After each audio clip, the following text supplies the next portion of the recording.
はい、こんにちは。サックスプレイヤーの熊谷俊です。毎週1本珍しいヴィンテージサックスを紹介していく、ヴィンテージサックスコレクションです。ということで、今週もまた珍しいヴィンテージサックス紹介していきたいと思います。ぜひ見てください。では行ってみましょう。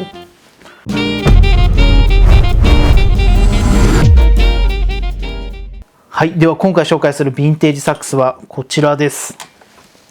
セルマーラージボアというですねモデルですね。これはねモデル26の、次の、発売されたモデルですね。こちらの、また珍しいヴィンテージサックスを、また3つのトピックに分けてご紹介していきたいと思います。ぜひねなかなかここから楽しいセルマーの歴史が始まってくるかなと思うサックスなので、ぜひ楽しんでもらえたらと思います。では行ってみましょう。はい。では最初のトピック、モデルネームからの脱却ということで、最初にちょっとまた音色をですね、聞いてみたいなと思います。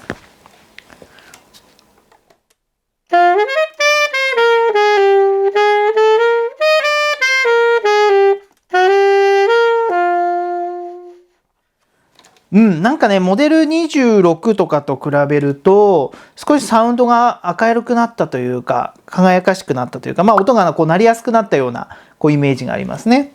で、今回ですね、このラージボアという名前なんですけども、実際今まではモデル22、モデル26っていう名前が続いていたんですね。ただ、ここからですね、モデルという名前がなくて、ラージボアという、またこの、新しい名前に変化したサックスのモデルでもあります。ラージボアっていうね、この要は穴が広がったみたいな、そんなイメージなんですけれども、今回の重要なトピックになってくるなと思うので、ぜひ次のトピックでちょっと紹介したいと思います。はい。では次のトピック、なぜボアを広げたあるブームの到来というトピックなんですけれども、先ほど説明したこのラージボア、ボアっていうのは穴のことですね。これが広がったっていうのは、実はここのサックスとこのネックをつなぐここの部分、差し込み口の穴が実は少し広がったんです。で、たったの 0.4 ミリです。0.4 ミリしか変わらないので、実際に目で見てもどれくらい広がったのかっていうのは全くわからない広さですね。ただ、この 0.4 ミリの差がまたサウンドを大きく作る一つのきっかけになったともこう言われています。ちょうどですね、そろそろジャズブームが到来する頃なんです。この頃の実はもうセルマーというもうこの楽器のメーカーサックスは実はもう年間この頃でも2000本近く作ってたんですけれども、もうねアメリカの方への販売がね3分の1くらいになってたんです。でそういった中でやっぱりジャズのサウンドっていうのを求めていった時にやっぱりもっと大きな音じゃないといけないんじゃないかというような多分流れがある。これ僕のちょっと推察も入っちゃってますけども、そういった時代背景から、こういったラージボアこういうモデルが生まれてきたんじゃないかなと、見ています。はい、では最後のトピック、現行との違いということで、持った感じとしてはね、モデル26とあんまり変わりがないというか、キーワーク的には脇を締めて持つような、ちょっと親指もちょっとまっすぐにしないといけないかなみたいなモデルになってますね。なんで持ちづらさっていうのはまだちょっと改善が必要。ただね、サウンド的なところはやっぱりモデル26と比べるとすごい大きくなったというか、鋭くなったような感じがします。現行の楽器にはもちろんそういったマウスピースとかでのセッティングで変えることはできますけども、ジャズサックスに向けて向かっているような、そういったなんかね思いも音色から感じられるかなと思いますね。あとね、ここのねトリルとかで使うねこのキー F シャープキーよく言うんですけども、これがね今までキーだったんですよ。これがねパールに変わったんですね。これがね一つちょっと大きな違いでもあるところなんですけど、今まではね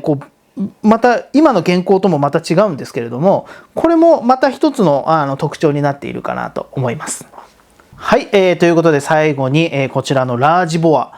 を使ってですね、ジャズのスタンダード9と、お届けしたいと思います。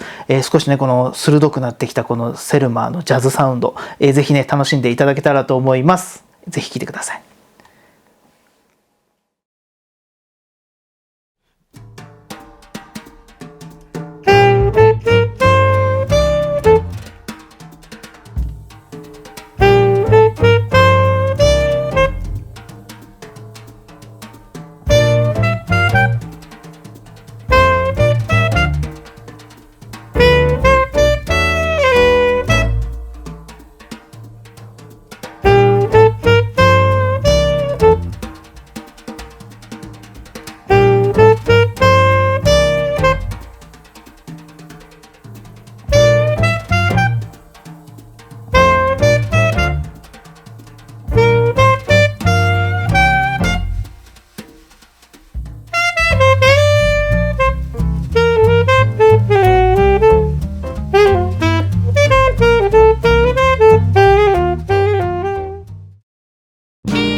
かがでしたでしょうか。このラージボアのこの鋭くなってきたこのセルマーのサウンド、楽しんでいただけたんではないかなと思います。今回のこの動画、ぜひよければグッドボタン、そしてチャンネル登録、よろしくお願いします。そしてですね、こちらのラージボア、もし何か質問とかリクエストあればコメントに残してもらえれば僕の方でご返信したいと思いますんで、ぜひ残してもらえたらと思います。またですね、こちらのラージボアもレンタル等もやっております。写真なんかもね詳細載せてますんで、ぜひねこちらも重ねて見てもらえたらと思います。ということで最後までご視聴いただきましてありがとうございました。サックスプレイヤーの熊谷俊でした。